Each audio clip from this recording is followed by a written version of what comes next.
This is my diary for May 2014.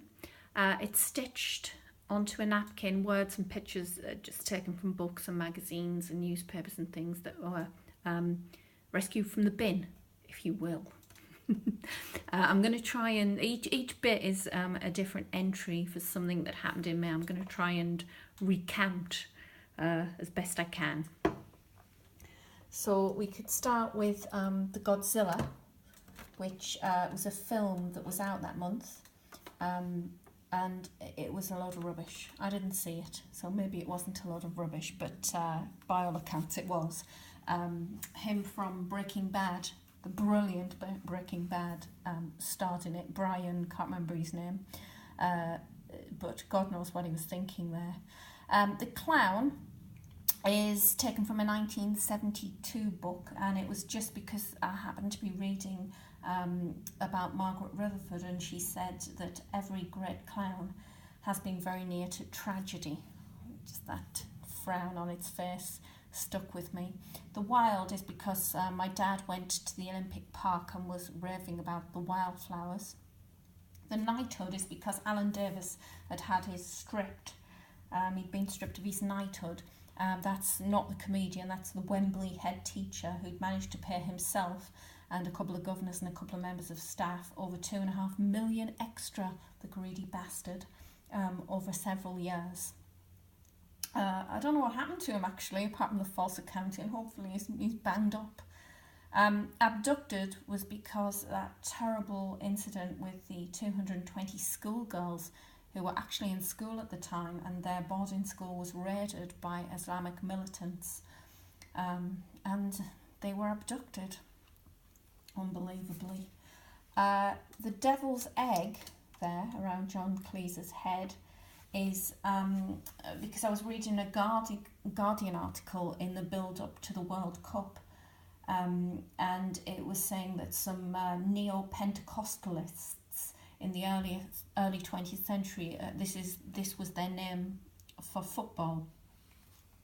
While we're on John Cleese, that in the box bit there is because Eli Woods died on the 1st of May. He was a music hall comedian, very surreal, kind of the Monty Python of their day, and so I added John Cleese as well. Just thought it looked good in that space.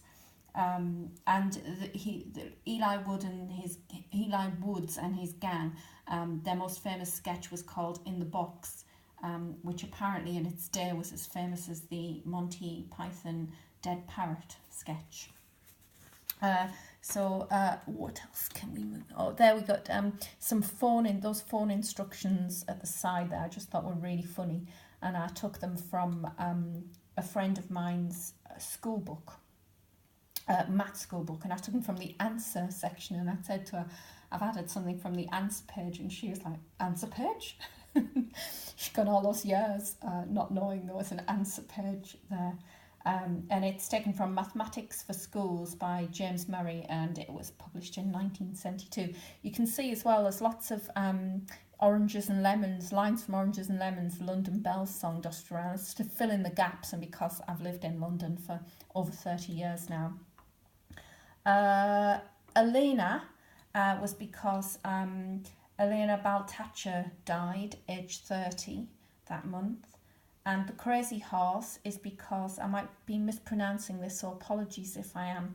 The Crazy Horse is because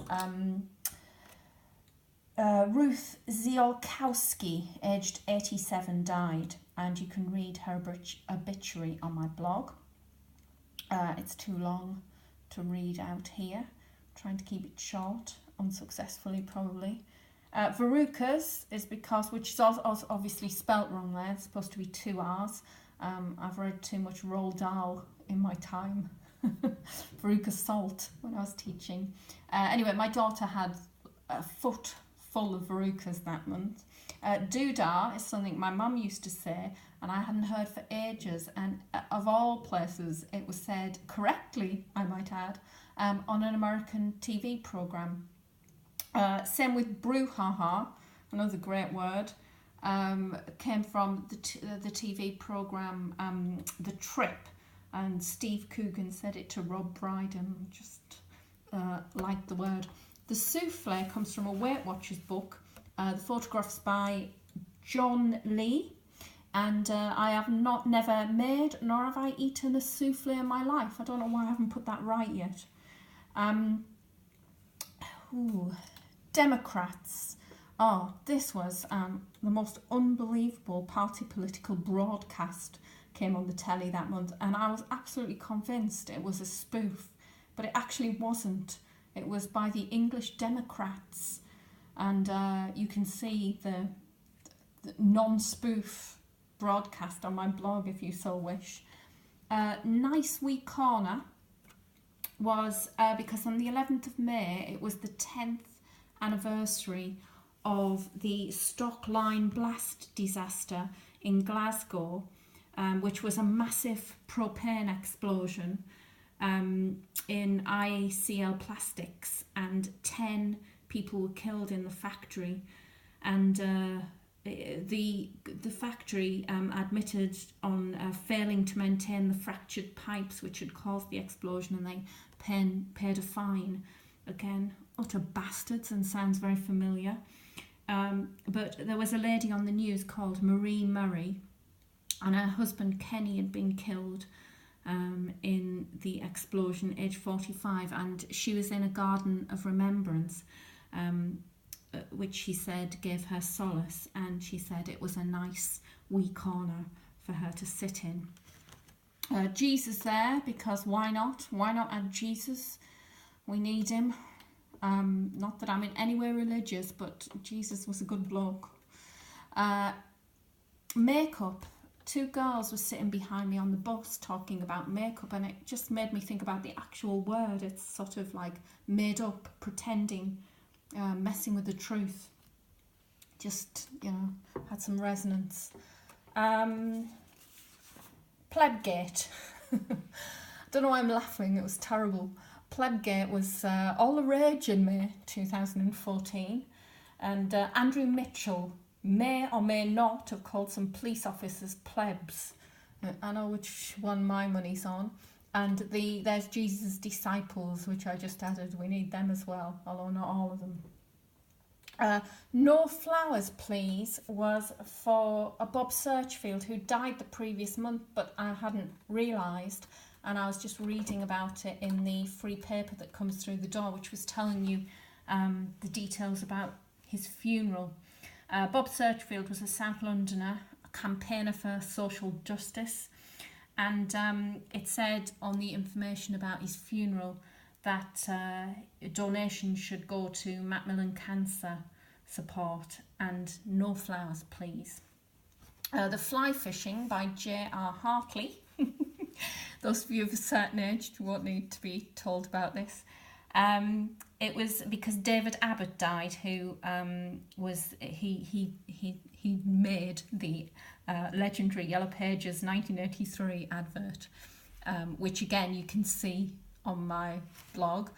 It used to make me cry every time, but actually I'm watching it now. It doesn't make me cry anymore. I don't know whether that says that it hasn't stood the test of time or I've become hardened. What next? Strike. That was because on that day of the month, there was supposed to be a tube strike, but it was called off. And the mute one, I just thought that was a really powerful word. I was reading the Evening Standard that was left on the train, and Julian Schnabel was saying that his paintings were mute, and he said they were mute like Bez from the Happy Mondays. Just above that there, Class, close to my heart. That was because John Westergaard died on the 3rd of May, who wrote Class in a Capitalist Society. And just above that is Bald, and that's because Bob Hoskins died previous month. And I was reading his obituary, and he said, "I'm a short, fat, middle-aged man with a broken nose and a bald head." Above that, beg. That's because Jeremy Clarkson was begging our forgiveness because he's an utter racist. And he wanted us to forgive him for just showing his true self. What a surprise.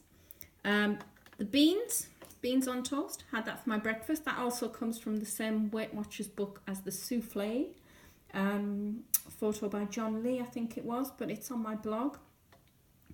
The puppets here and the nothing were both connected to the Soma miners at the pit disaster in Turkey, where 800 miners were underground, and at the time of making this, the death toll had reached 232. When it first happened, I added the word nothing because they tried to interview one of the miners and he said he had nothing to say. And then a few days later, they interviewed another miner and he said the word puppets in reference to the union officials. He said, "There is no security in this mine. The unions are just puppets and our management only cares about money." Again, sounds very familiar.